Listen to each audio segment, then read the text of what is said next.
Guys, welcome back to Morton Talks Football. We've got a great guest with us today. If you have been sleeping under a rock, you might not have seen all the drama happening around Ribeiro Costa and Mamelodi Sundowns.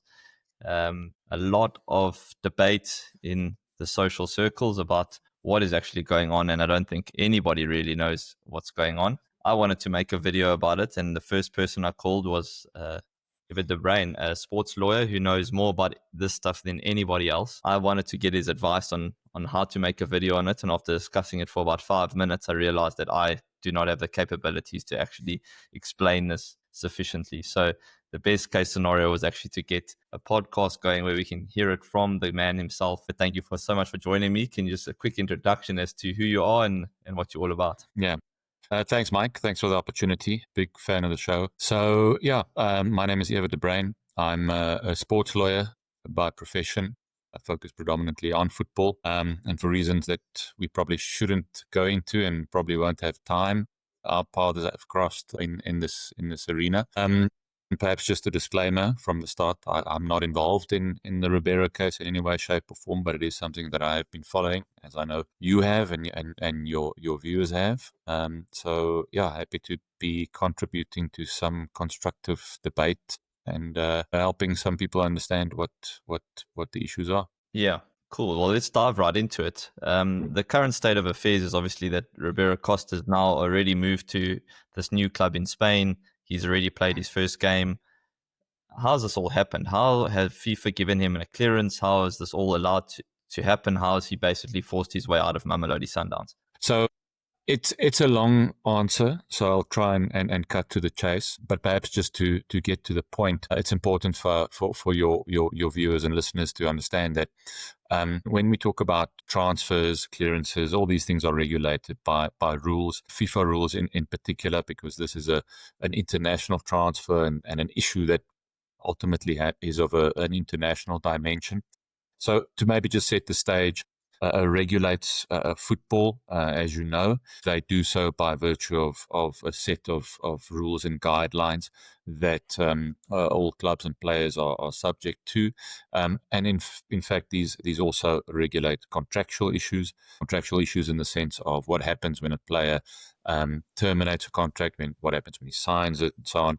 And to a large extent, every player that signs a contract with a club, particularly when it's an issue relating to an international player and has an international dimension, they would be subject to the FIFA rules and regulations.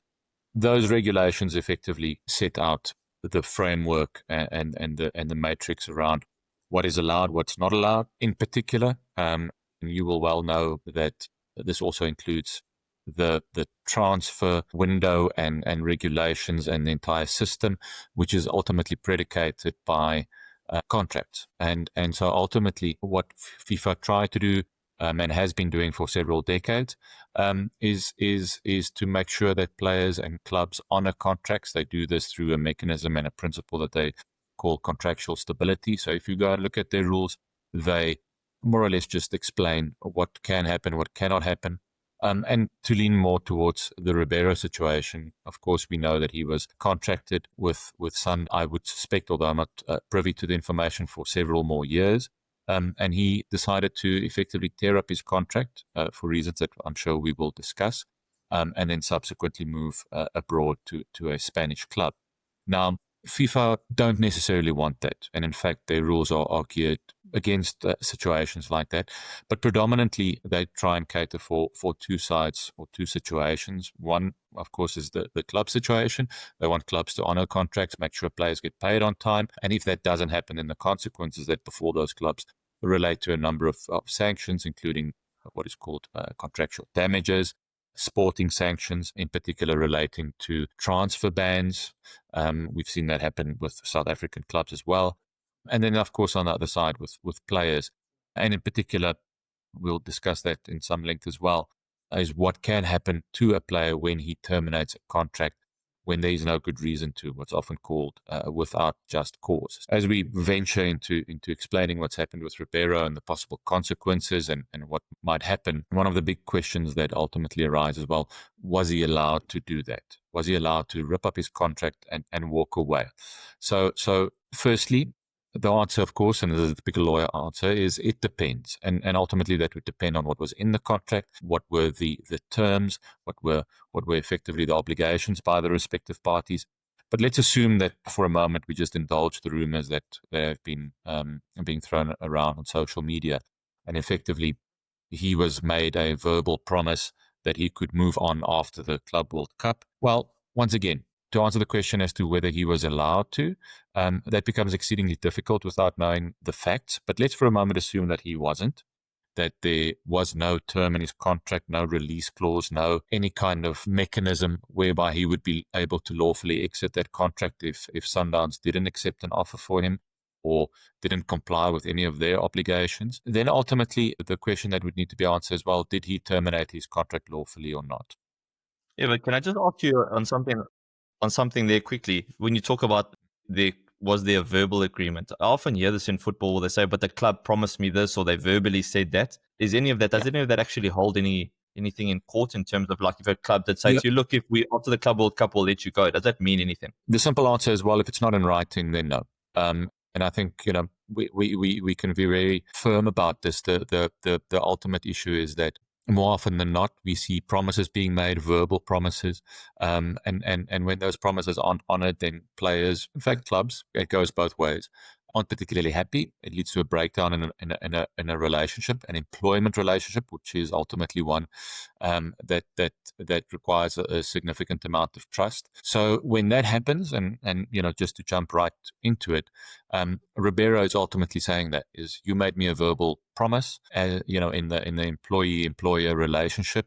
If you don't keep your promise, that results in a breakdown of this relationship, and for that reason, I'm allowed to leave. I'm allowed to terminate my contract with just cause. Now, the question is, well, is he? Well, to answer that question, you kind of have to take a few steps back and deal with a recent outcome in the European Court of Justice, which emanates from a well-known player, Diarra, who took a case to the European Court of Justice. He was signed by a Russian club in 2013, if I'm not mistaken. He walked away after 1 year. The Russian club sued him. They eventually won both at FIFA and at the Court of Arbitration for Sport, and they were awarded 10 million euros. Of course, when going back and revisiting the rules and regulations that FIFA have implemented and have implemented at that time, one of the things that they tried to implement in order to persuade or to prevent particular players from tearing up their contracts without cause was to impose quite significant and severe consequences. One of those consequences, as with Diarra, would have been a hefty compensation that he had to pay for breaching his contract unlawfully, but also to then impose which effectively said that any club that wanted to employ him after that award would also become immediately liable. And then, of course, the third thing that you mentioned earlier was the clearance certificate, or when it comes to international transfers and movement of players, and an ITC, an international transfer certificate, which we know as a clearance in South Africa, effectively. So all of these things getting thrown into the mix, Diarra was effectively prevented from finding employment elsewhere because now the club wanted to take on a 10 million euro fee for a player who was already in his 30s. And so he took it to the European Court of Justice. He won his case, and FIFA have ultimately now been forced to change their rules, these rules being the joint and several liability, and also the ability to withhold a clearance. So to answer your question, just moving back to Ribeiro, for a period of about 9 months, this Diarra ruling came out in October 2024.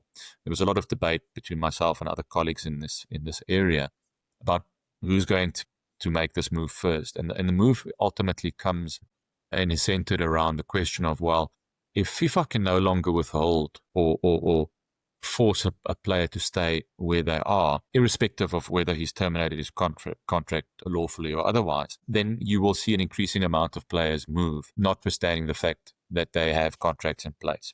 The only question that really comes to bear is whether or not and to what end consequences would befall that player in the form of compensation. Once again, jumping ahead to Ribeiro, quite ironically, he was really the first one then to go and try and test this hypothesis out, in the sense that if there was nothing that would force him to stay, and the only thing that would befall him was compensation that he would eventually have to pay, then the question really becomes, okay, well, he's now allowed to move freely. Other players would want to do that as well, I would assume. And then, well, as we see, it's happened. Now, from phone calls I'm having and discussions I'm having, it's seemingly becoming the kind of question that people ask: can I do that? If you're a player, should I do that? And I think before giving you my 10 cents, the ultimate issue that we need to understand is there is no answer yet. He's taken his case to FIFA. In fact, he's preempted all of it, right? In the sense that he's now gone to FIFA and he's saying to FIFA, well, I think I've terminated my contract lawfully based off of XYZ, amongst other things, the promise that he says wasn't kept. But ultimately, assuming that even if he's wrong, then what he's asking of FIFA is to say, well, you decide. You decide how much I have to pay. And what that number is, nobody knows. There are certain ways that FIFA have in the past, in the Diarra case, for example. Let me say not FIFA, but the FIFA Tribunal, which is an independent tribunal, and the Court of Arbitration for Sport, which is also independent, have decided what the appropriate amount of damages and compensation is that a player should pay. Whether those same principles would apply in this case, we don't know yet, and that's ultimately the reason why everybody's waiting with bated breath, and why you probably haven't seen a run on the bank, as it were, for these players that might want to exit their contracts. So, effectively, the obvious question, Evert, is obviously if this does end up going through, and this is why it's such a crucial conversation and a case, because if this does go through, what's stopping all the wealthy clubs in the world from bullying any smaller club or any player basically into making this move or activating this Diarra ruling so that you can jump off and they'll just pay the compensation because you can just exit your contract and the club that owns you can no longer stipulate a price that you have to pay to get them. So, well, yeah. So and that's a good question. It's a question that a lot of people have been asking. But I would say that before you start getting excited as an agent or as a player from a smaller country wanting to move to a bigger country, you would have to ultimately consider other factors. First and foremost, the issue of compensation has not been determined yet. So if you were to take the view of certain people in the industry, then compensation can be determined not necessarily on what you're currently earning versus what you are earning at the new club, but ultimately what your market value is or what a reasonable fee for you would be. And assuming that you terminate your contract unlawfully, you as a player would ultimately be the one responsible for paying that back to your former club. So that's a big reason not to do it in the first place. But let's assume that, as things conspire in football, and we all know it's not the cleanest of businesses, let's say a new club comes into the picture and they say, listen, we're going to do things in a not so scrupulous way or an unscrupulous way.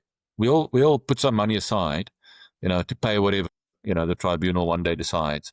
That's a much better option for us than having to now go and negotiate in a free market with a club that seemingly either doesn't want to release a player or setting an incredibly unfair and unreasonable transfer fee.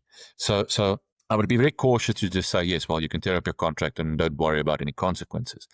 The other consideration is, of course, that there are still sporting sanctions applicable. So a player that does terminate his contract unlawfully and without cause would still be subject to a suspension, anything from 4 to 6 months. Now, of course, a lot of people say, well, 4 to 6 months, not really that long, off season. Sometimes you get an injury in any case. So not that big of a deal. Sure, that might be a consideration as well. And then, of course, there's always the inference that there's some form of inducement by a new club. Now, that's no longer automatic, but that may well be able to be proved. I have my reservations about whether or not anybody would ever be able to make a good case, but there are certain situations where that might be different. And I think ultimately what this will lead to and what this will probably preempt is football clubs including either release clauses or what we call a pre-estimation of damages clause. So some kind of machination that they can put in their contracts whereby if you as a player terminate your contract without cause, they would then have recourse at a pre-estimated or predetermined amount so that they would be able to go to FIFA and say, well, this is what we agreed beforehand.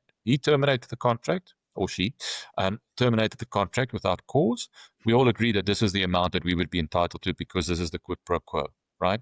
We all assume that players, shame on them, they're tied to their contract and so on and so forth. But there's another side of the coin, which is the investment and the time and the effort and the opportunity that clubs provide in order for players to be able to climb this. So it goes both ways. I would say that players should more now than ever be properly represented, make sure that the people that work for them are in the know, understand these things, be cautious of just tearing up contracts now because the agent said, oh, well, look what Ribeiro did. bad idea. But get legal advice or get somebody involved that has this kind of expertise. Because what we often find in South Africa is that, to a large extent, the power and the scales and the balance between football clubs and football players is completely disproportionate. So you often find that clubs would just utilize the benefit of opportunity in such a way that a player would just sign without having any proper representation.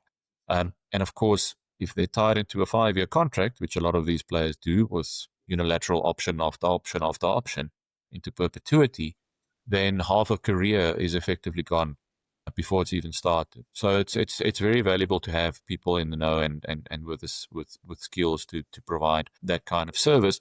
But ultimately, to go back to the issue at hand, the fundamental question is will you now start seeing more and more players terminating their contracts? And once again, it's a debate, and I think that answer will really only be available to us once this Ribeiro case has played out. But what you most certainly will see is clubs perhaps rejigging and rewording their contracts to include clauses like this.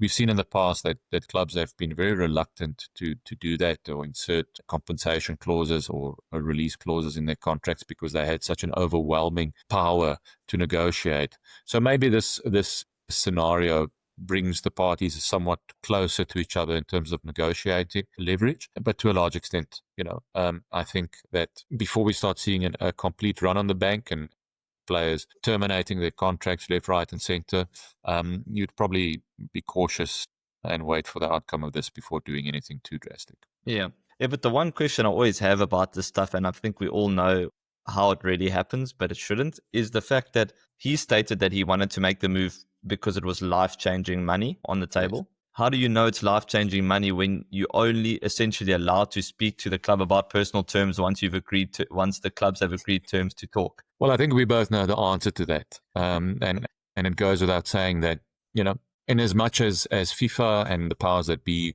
want to enforce these strict rules about what's right and what's wrong and when a club should be talking to a player and when not, we both know that doesn't really happen. More often than not, a club isn't going to even engage with another club for the services of a player if they haven't already spoken to the agent or the player knowing that he wants to come and would be willing to. I think unfortunately that's one of the evils of this industry that kind of goes unsaid.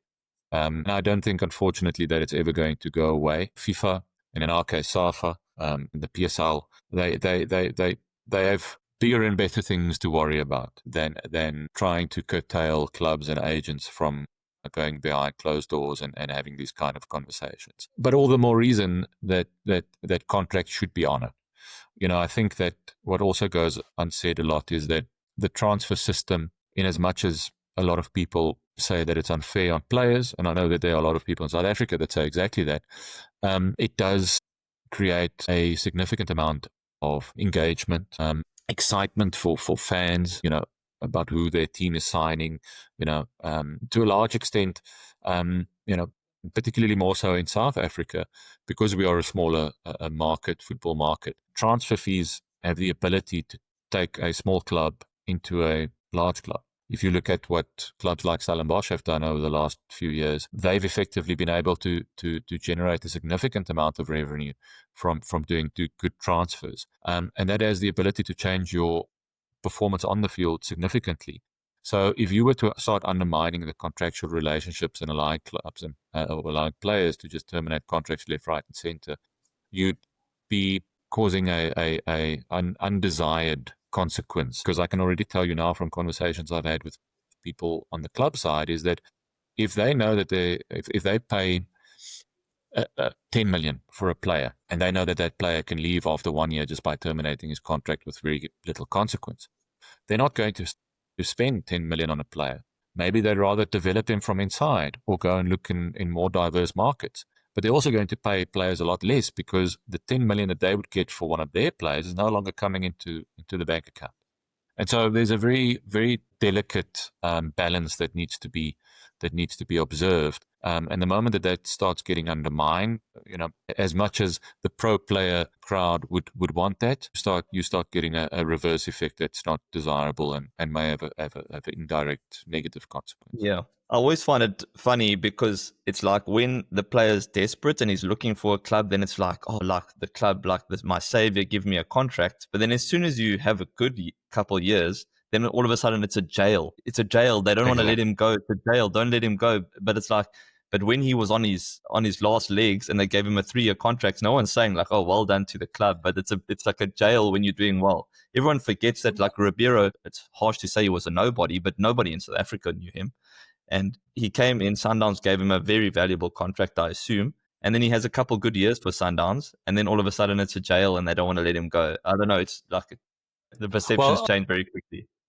Let me be perfectly honest. This scenario that you are painting now is very much the reason that people like myself are in business, and it's sad to say that, because ultimately that is the very seed that creates disputes, legal issues. Because as much as we want to say that we understand football and we appreciate and believe that there is a right and a wrong, no two people will ever feel the same about any specific scenario. And unfortunately, that comes out to bear more often than not when we're talking about the one thing that matters most, which is money. And so when somebody gets the opportunity to go and earn a significant amount more than what he's currently earning, then of course he's going to start feeling like that. And as you say, if the numbers are life-changing, then you will resort to doing things as desperate as this. And it would be difficult for me to begrudge any player to make a move like Ribeiro did. But in saying that, I hope that he knows the consequences that might befall him, and that he's made the necessary contingencies to cater for it. Because if it does come to be that he loses his case, and there's nobody in the background that's willing to pay the millions that he will have to pay back to Sundowns for breaching his contract without just cause, then he might be sitting back home in a situation that he doesn't want to be in, probably with a lot less money than he ever hoped to have. Yeah. Evert, on the strategic side, is there a reason that the club that is doing this purchasing of him, the Qatar club that's buying him through a Spanish team, is there a reason they've taken him to Europe first in order to activate the Diarra ruling? Anything? Yes. So I think you've mentioned something that I wanted to touch on just briefly, because I've got no doubt that a lot of your viewers are Chiefs, Pirates, and Sundowns fans. And yes, so the international element is very critical. FIFA's rules only apply to international transfers. So if he was moving from Sundowns to Pirates, you would not be having this, because it would not be applicable. And in fact, the exact opposite would happen, and I'll explain that to you in a bit. But effectively, whether it was moving him from South Africa to Europe or South Africa to Zimbabwe, the same would apply, because it's of an international dimension. I've heard rumors, and I'm not one to indulge in idle gossip. But let's for a moment assume that there was an offer from one club that was rejected, and then the player decides to terminate and move to a different club, and there's, let's say, some kind of relationship between the two. Of course, that will have to be proven, and if there is, and if it's kind of proven to be what is called a breach transfer, so basically a false transfer to try and avoid the consequences that would either be manifest in compensation for damages, or when it often happens in training development. So if that's the case, if that's why they moved him there, they could have moved him anywhere, right? If that was the conspiracy theory. But for FIFA and for his lawyer to really be able to maneuver him in that way, and to maneuver it down this route which they're taking, yes, they would have had to move him outside of South Africa. When it comes to what happens inside of South Africa, so to give you an example, if it was a player from, let's say, Sundowns wanting to move to Pirates, or maybe a smaller club wanting to move to one of the big three, they would not be able to utilize the same mechanisms and machinations that Ribeiro did. And the simple reason for that is, once you move within the confines of our geographical area, our nation, as it were, within the PSL, the rules are different. And in South Africa, what you have is a principle called specific performance. And in fact, all PSL standard form contracts include a clause to the fact that you will honor your contract and you will not get your clearance, right, unless there is some breach or mutual termination on the part of the club with which you are employed. It's a much stricter and a much firmer approach. And a lot of people say, well, it's contrary to human rights and our Bill of Rights and Constitution and so on and so forth. And, FIFA's approach is completely different. But for the time being, this is what we have in South Africa and this is what's being enforced. And I can tell you now, as somebody that's represented both players and clubs, that the PSL Dispute Resolution Committee and SAFA appeal tribunals, they enforce specific performance. So unless you've got a very good reason to terminate your contract, that usually means not having been paid for quite a significant amount of time or being frustrated in a significant way, you won't get out of your contract, unfortunately. So for any players in South Africa that are thinking of leaving their club to go to somewhere else within the confines of South Africa, unfortunately, that's going to prove somewhat more challenging for you than for Mr. Ribeiro. Yeah, excuse my ignorance here, but if he's going to say the Spanish second division, does he have to prove that it is life-changing wealth? Because in my mind, I can't imagine that a Spanish second division side could pay him massively more than what Sundowns would be paying him in South Africa. Well, I'll leave the second part of your question to the conspiracy theorists. But to very basically answer your question, once he's terminated his contract with Sundowns for whatever reason, effectively all he has to do is sign another contract anywhere else, professional contract, whether that's second division Spain or Premier League in England. And once he's done that and the club over there wants to register him, what happens and how it transpires is that the new club will approach FIFA. FIFA will then approach wherever he was last, so in this case SAFA, and request an ITC. Subsequent to the Diarra ruling, the European Court of Justice forced FIFA to change their rules in order to create a scenario where they were no longer allowed to prevent the issuing of a clearance certificate, because that would be contrary to European law and prevent the player from being able to move freely and be employed wherever he wants to be. So effectively, there's nothing that prevents him from then going.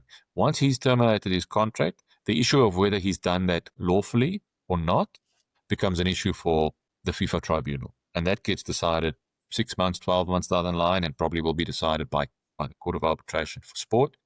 And in fact, what FIFA does when they issue an ITC, they will invite anybody to comment on it. So in other words, they would have said to Sundowns, this player has requested his ITC, what is your position? And they would have said, well, he's got a contract. We don't want him to leave, and we don't want you to give his ITC, his clearance. In the past, FIFA would have looked at it. They would have decided internally whether to do that or not. And the European Court of Justice has now said, no, you have to let them go. You can no longer refuse a player the ability to move freely. And so irrespective of what Sundowns would have said or any club in their position, that ITC would have been granted, and a player would be able to then go and perform and be employed anywhere else. The question of whether he's going to have to pay a significant amount of damages at some point is reserved for later, and that's something the court will decide in due course. So whether there is somebody in the background, I'll let somebody else answer that question, and I'm sure time will tell. There's another topic that sort of comes with this as well, and that's sort of fair value for a player. We see this a lot. I think it's happening around really more for King as well, where clubs have come in, made certain offers, and then the Pirates are turning it down, and everyone's getting upset. They're saying, oh, but it's like the amount of money they're offering, like it's fair value. And now you're saying the same thing with Ribeiro, saying, but this Qatari team came in with a big value offer, like you can't turn that down. But at the end of the day, when the club holds the contract, essentially it's like if I own a prized possession, there's no amount of money that you would have to pay me to make me part with my asset. It's my decision. I mean, where do we sit on sort of fair value? Right. So before I answer your question, what people need to understand is that in order for a player to be able to terminate his contract with a club, you can only do that in a few ways. And one of those ways is to either agree to a transfer or to a mutual termination. But ultimately, there are two parties in that equation. And the second party is the club with which he's employed. So unless they agree, whatever fair value is it's a meaningless concept unless it's actually predetermined in the employment contract. And like I mentioned to you earlier, South African clubs, from my experience, are very reluctant to include a release clause because they know that if they do that, and from my experience, they always regret doing it because they always think they would have been able to get more money. And it is unfortunately a transaction, and I think what we should also not be oblivious to is the fact that in as much as we want our players to move abroad and to go and play in bigger leagues, we also need to know that our clubs have a significant disadvantage compared to the bigger European clubs and leagues, because we are a smaller market, and so it is of such a higher value to be able to generate more revenue from player sales, because that could fundamentally change a club, whether it's 30 or 50 or 100 million.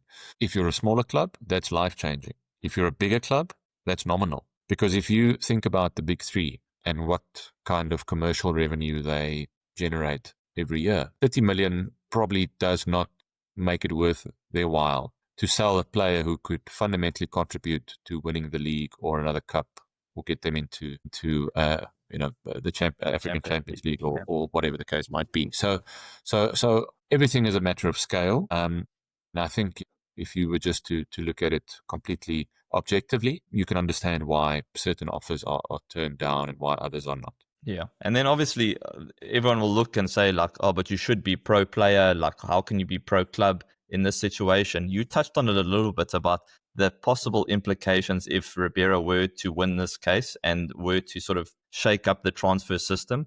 Can you just explain a little bit more about like what are the possible implications if this does actually happen? I mean, what will happen with contract lengths, what will happen with contract values, all that sort of stuff for the general footballer, like post this kind of thing happening. So there's been a lot of speculation, and it's difficult for me to sit here and explain to you every single permutation that may or may not play out. But effectively, let's assume for a moment that he wins his case. Well, every case needs to be determined on its own merits, and let's assume there was some kind of verbal promise made, and a FIFA tribunal or the Court of Arbitration for Sport finds that is a justifiable reason to terminate a contract. Or, obviously, they find that, well, maybe it wasn't, but the compensation that he has to pay is significantly less than whatever transfer fee would have been received. You would have a significant shift, right, in the value proposition of players, and you would also have a significant shift in a player's ability to negotiate a better contract. Clubs would, of course, then also say that they are going to start paying players a lot less, because if the value that they can receive for a player and his transfer becomes something that is out of their hands, then they're not going to invest that much, because the upside of the revenue that they can generate is going to not be worth it anymore. And we might take things a step backwards instead of forwards.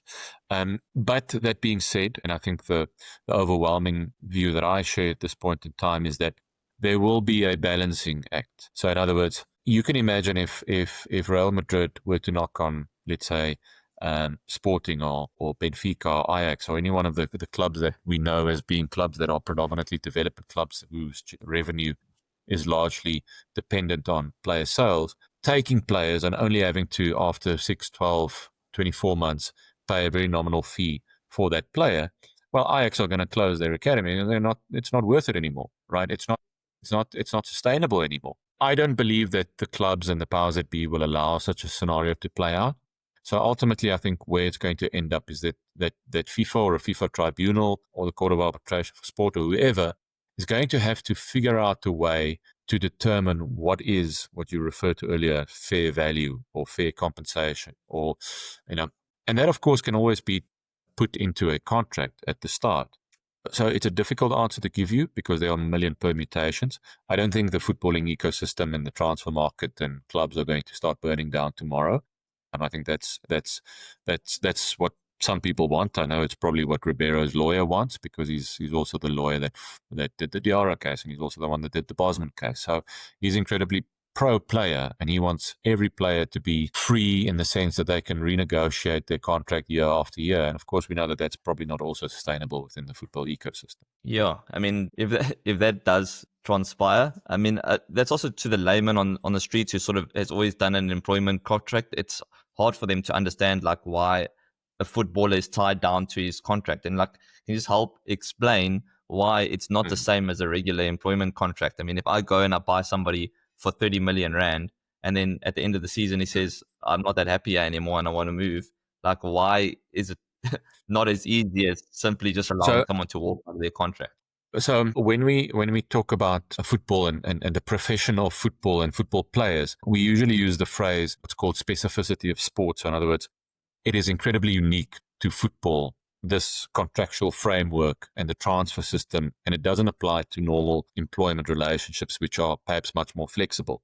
But I can promise you that big corporate companies, right, when they employ CEOs, include terms relating to restraint of trade. So it's very similar. Now, it's not the same as equating it to a blue-collared guy walking on the street, working 9 to 5, like most of us do. When you are at the very top of a certain profession, whether it's football, whether it is being the CEO of a big multinational corporation, then ultimately you are much more prized and your contract and your services are much more valued.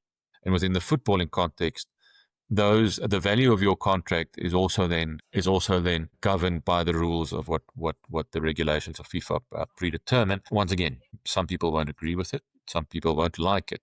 A lot of parents who sign contracts with football academies or clubs in South Africa do that without understanding the consequences, and ultimately the harsh reality of a valid and binding football contract comes very hard. So why there's a difference? Well, if there wasn't a difference, then all of this would start crumbling down, and football would, denigrate into an amateur sport to a large extent. The transfer market and these contractual regulations have effectively been developed over decades. I mean, association football started in the 1800s in the UK, and already, and if you read any of the number of football literature that's available, you would see that there was already payments being made for the best players early in the 1900s. Even before the Second World War. So you would know that that's there's a market for it, and the FIFA regulations have really just tried to make sense of it so that you don't have one guy, one club that has a lot more money taking the best players year after year. So keeps some kind of sustainability and integrity to the competitions. But yes, it is unique. It is very specific to football. But that's also what makes football, in my opinion, not only the greatest sport to be part of in a business point of view, but also the most engaging, because the transfer market is something that I get involved with, and I know you do as well, and a lot of your viewers do as well, and all the more reason that it shouldn't change, at least drastically. And then just to wrap this up, Evert, I mean, where do we sit right now with the Ribeiro case? What is Sundowns sit? What have they done? What are the next steps? How can we expect this to sort of play out over time? Well, like I said earlier, I don't have any first-hand information apart from that which I've seen myself. So from what I understand, Ribeiro has now taken his case to the FIFA tribunal. So he's effectively gone to FIFA, said, confirm that I've terminated my contract with cause, right? So in other words, legally, because they made promises that they didn't keep, or they refused to accept a fair market value transfer offer. Any one of those reasons. I'm not privy to all the reasons. I've not seen the papers myself, but that's what's been reported. And of course, Sundowns will now have an opportunity to object to that and say, no, you terminated your contract without cause, without just cause. So in other words, not for any proper legal reason. You were bound to that contract, and they would most likely sue him for damages in the sense of what they say they lost out because of his unlawful termination. What that number is, it could be determined on a range of factors. Those factors, as we mentioned earlier, being anything from what is considered the difference between his current employment and his future employment contract, the transfer fees that Sundowns paid, amortized over a period of time, or perhaps even by measuring any offers that they would have received and did receive prior to him terminating his contract. And those things will all play into the equation. And ultimately the question then becomes, okay, well, on whose side is FIFA going to sit? We don't know. I have my own views on that. But, ultimately that should probably finalize. Can you give us your views? What are your views on that? I'm exceedingly of the view that if you open the can of worms that is verbal promises, fair market value, then you will have cases to no end. You will have where you have, let's say, 1,000 cases in a year. Now you're going to have 100,000 cases, because these are things that are so difficult to determine. It just, my instinct is that unless there is a very good case presented, ultimately what it will boil down to is what is on the contract. And if there's no way for him to get out of the contract, then I think it would be. I'm not, it's not impossible for me to be wrong. There are other considerations relating to human rights that are enshrined in European law that ultimately flow down to FIFA and its regulations. But like I said, I think my approach is much more pragmatic. And if you open that can of worms, it's going to be very difficult to close it, and you're going to have a hell of a lot of disputes around that particular issue. If it's not in the contract, FIFA have been reluctant to venture outside of it, from my experience. So that's kind of where I am at. Like I said, I'm pro player more often than not. So if there's a balance that can be struck, then I'm all for it. I think in as much as it's also difficult to then determine fair value, even if FIFA were to find that he was in the wrong, they would still have to come up with a very good way of deciding what is the consequence. That is what I think I'm more interested in, and what would ultimately be the important outcome. Is there any scenario where they force him to go back to Sundowns? No, quite simply because he's already registered with the new club, unless he of course does that voluntarily to want to avoid any claim or any compensation. But no, I think unfortunately the die is cast in that sense. He's already moved, he's been cleared, and he's now gone to play somewhere else. And if he soon goes and plays somewhere else again, I think we'll know what the real genesis of that situation was. But ultimately, for current purposes, there's nothing either in European law or in the FIFA regulations that would force or allow Sundowns to force him to return to them. And I think that's ultimately the point of the Diarra decision, and why that freedom of movement element that is so ingrained in European law was once again just imposed. Evert, that's still a lot for me to get my head around, but thank you so much. I really appreciated your time. I would love to pick your brain on the other big case that you're dealing with and have dealt with, obviously the Vele Bayi Spurs case, but that's something we cannot discuss on here. But there's so much going on in South African football law, so I'd love to pick your brain again in the future. And thank you so much for your time. Thanks, Mark. Thanks for having me. It's been a pleasure. Shut.